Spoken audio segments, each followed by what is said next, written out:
Hi guys! Welcome to my YouTube channel and fun, informative recipe tutorials. Today, I thought I'd talk about a staple at Thanksgiving and Christmas. It's a pie recipe that's so delicious and easy to make. Pumpkin pie.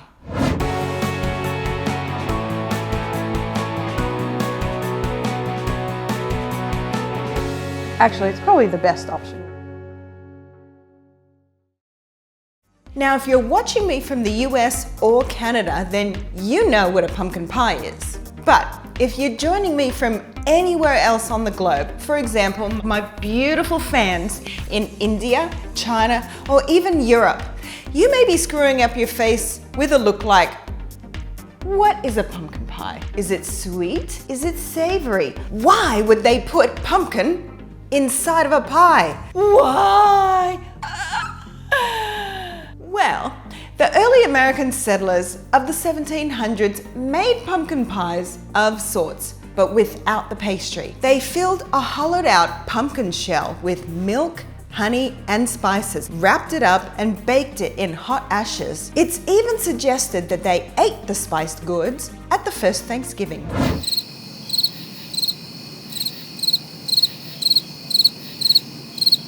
It wasn't until a clever French pastry chef printed his cookbook with a recipe called tarte au pumpkin that it featured pumpkin custard inside of a pastry shell. Ha! Brilliant! And I think it was the best thing that could have happened to it. When I was growing up in Dallas as a kid, my parents would make the pumpkin pie recipe from the 1970s version of the Women's Day Encyclopedia of Cookery. And so this recipe is a direct offshoot from that, but tweaked to our liking. So I'd like to pay homage to Mum and Dad for a minute and say thank you for introducing me to baking in the first place and getting my brother and I to eat pumpkin any way that you could.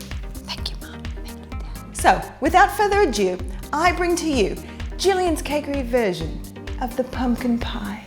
First, you add your flour, salt, butter, shortening, and ice water.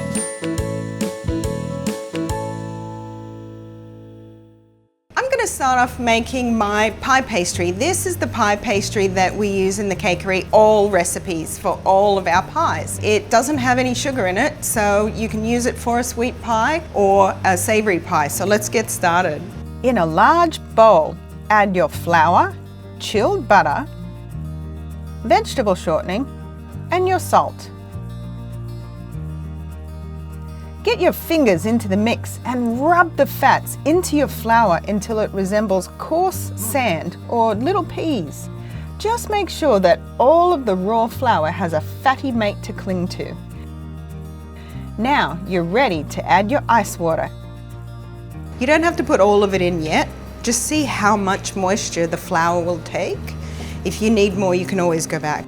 Gather all of the loose dough together without kneading it, just so it absorbs the water, but it doesn't get overworked. Wrap it tightly in plastic wrap and pop it in the fridge for 20 to 60 minutes. To roll out your pie dough, dust your table with a little flare of flour. It'll stop it sticking to the table. Then bring it back out and roll it into a flat disc.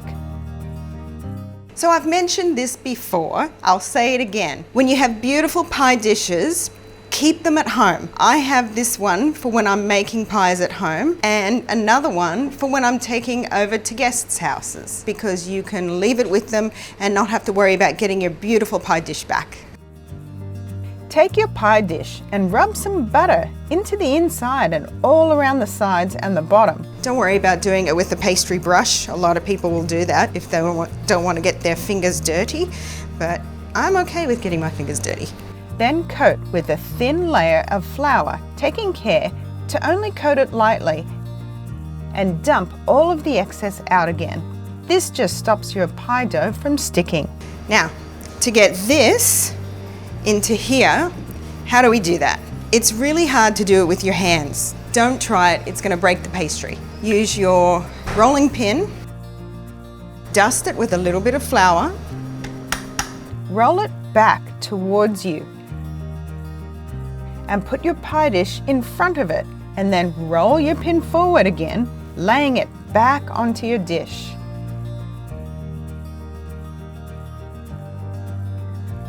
Pick up the edges and press it gently into your dish. There we go. Now we just want to cut the edges. Now, I'm going to show you a cool mod looking decorative edge that one of my pastry chefs designed especially for the pumpkin pie. Gather up the remainder of your pastry and just roll it out again. We're going to roll it out into one long rectangular strip and roll it out to about the same thickness. Now for this you're going to need a very long ruler and a really sharp paring knife. Cut strips the width of your ruler or about an inch. It doesn't matter, you don't have to be exact. You'll need a long continuous strip to fit all the way around the circumference of your pie dish. Pinch the edges together every couple of inches or so to create a beautiful open shell pattern. Make sure you pinch it tightly so it doesn't come apart during the baking process. Once you have enough to go around the top of your pie dish, you can start laying it on and glue it with water or egg wash. Okay, so this is the tricky bit. When you join these, you're going to have two flat pieces together and just sort of press them together like that, and then just make another one. That way you can't tell where it's actually been joined.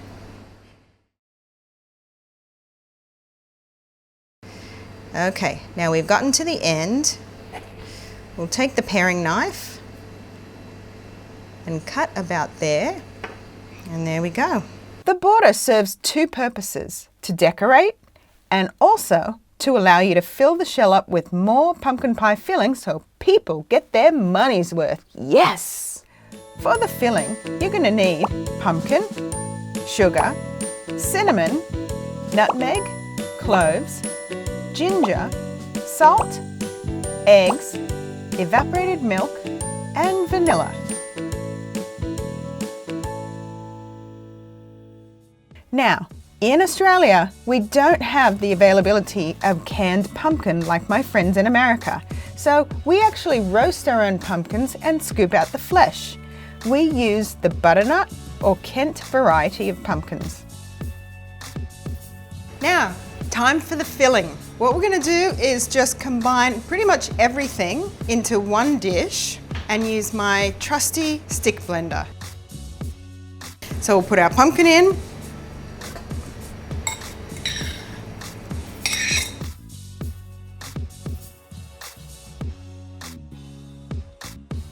It calls for 1 teaspoon. I put 2 teaspoons because I love cinnamon and it's my favorite spice, so I want more of it. So don't be shy to put your favorite spice in and kick it up a notch. Just give that a mix before adding the eggs, evaporated milk, and the vanilla. Give it a stick blend.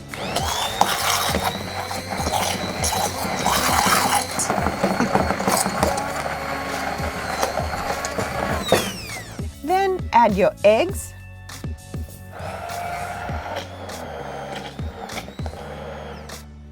evaporated milk, and vanilla, and whiz until combined. That's ready to pour into your pie shell.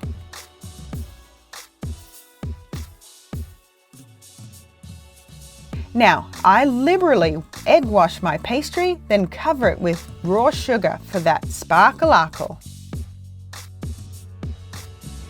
Now we'll give it a lovely brown, crusty, sugary, shiny top. Now it's ready to go into the oven. Bake for 40 minutes, give or take, depending upon how deep your pie dish is. While we wait for our pie to come out, I'm going to make a delicious and luscious chantilly cream, which is heavy pouring cream, icing sugar, and vanilla. Whip it until it's light and fluffy and store it in the fridge until you're ready to use it.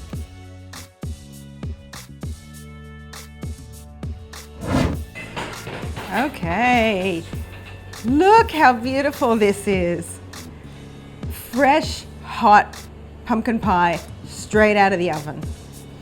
Now, pumpkin pie is best eaten cold, so we're not going to be eating this one tonight. Put this one in the fridge, let it set overnight, and then enjoy it the next day. But luckily, because I have a bakery, I have one already that we can slice into.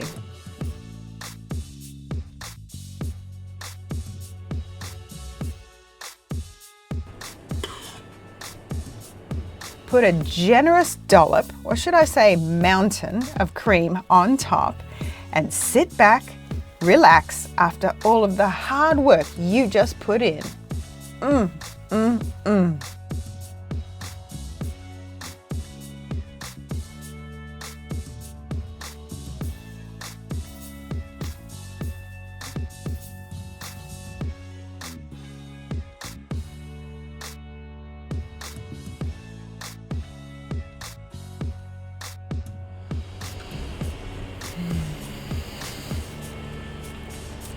Delicious.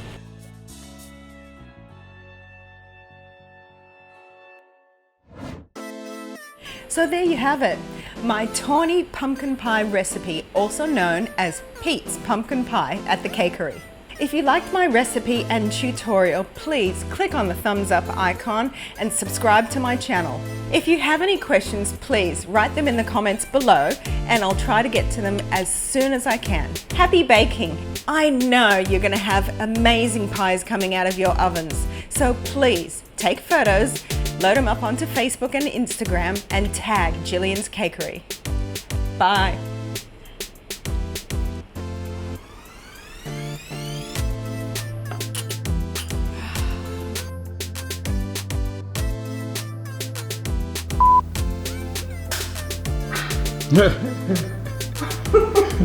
Cinnamon.